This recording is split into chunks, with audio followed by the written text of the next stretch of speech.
magpapalit tayo ng cartridge ng HP Ink Tank Wireless 415. So papalitan natin ito ng cartridge. Yeah. Problema kasi nito is wala na yung yellow.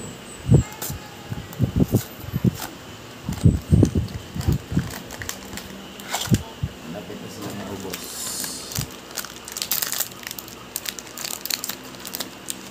Sed.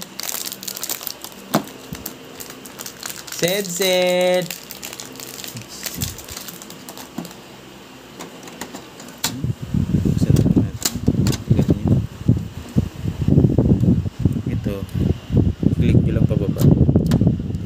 Lagyan na. Dapat pala yung flash. And once na tutupak nyo lang ito dito. Once na buksan nyo na ito, diba, ganyan. Yan, push nyo lang pababa. Ganun lang. Igaganyo nyo lang. Press nyo pababa. Tanggal yung cartridge na dati. Ito yung bago.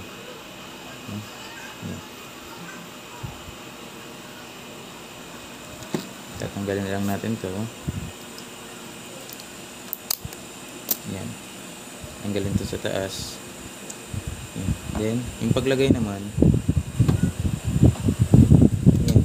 Ilagay lang. Papasok lang. Yan. Tapos, ipupush yung pataas. Ito naman. Lock. Tanggalin naman natin. Yan. Ito naman yung block na bago. Tanggalin yung sa taas. Tanggalin ito. Yan. Goods na yan. Tapos babalik naman natin. Ipupush lang natin. Pagkapasok. Pasok dito. Yan. Ipupush lang. Yan. Okay na yan. Ipepress nyo na ito pababa. Lagay sa gilid. Then bubuhay na natin.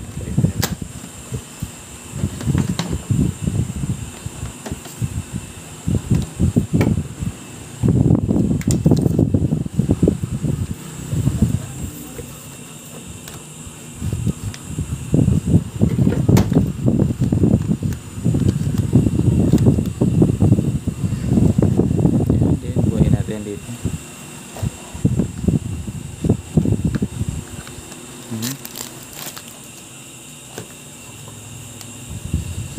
Walang papel. Putayin ko kung ba.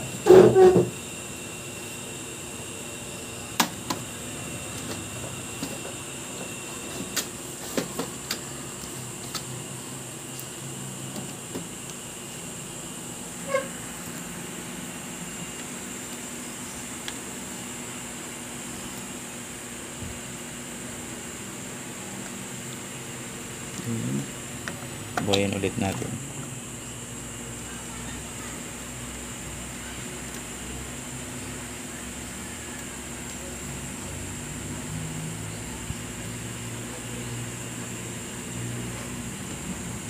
So, okay na. Ito-test print natin yan.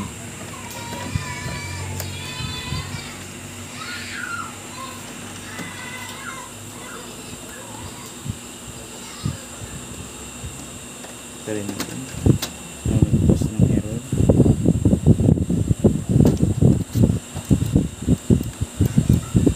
Okay naman. Initialize lang natin.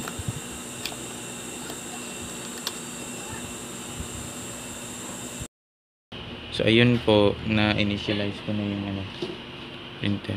Okay na. Yun, goods na. Mamaya tayo mag-test print. Okay, so ito na yung pinrent kong print diagnostic page. Yan, itong So print ulit tayo ng isa.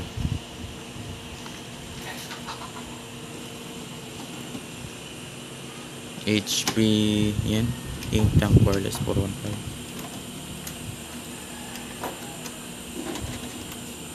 Di-print na yun, guys.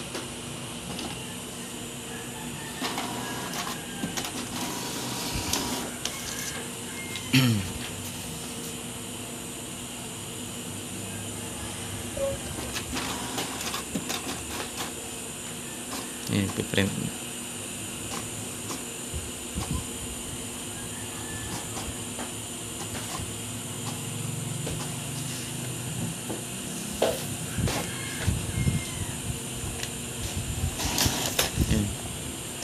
Yun na guys.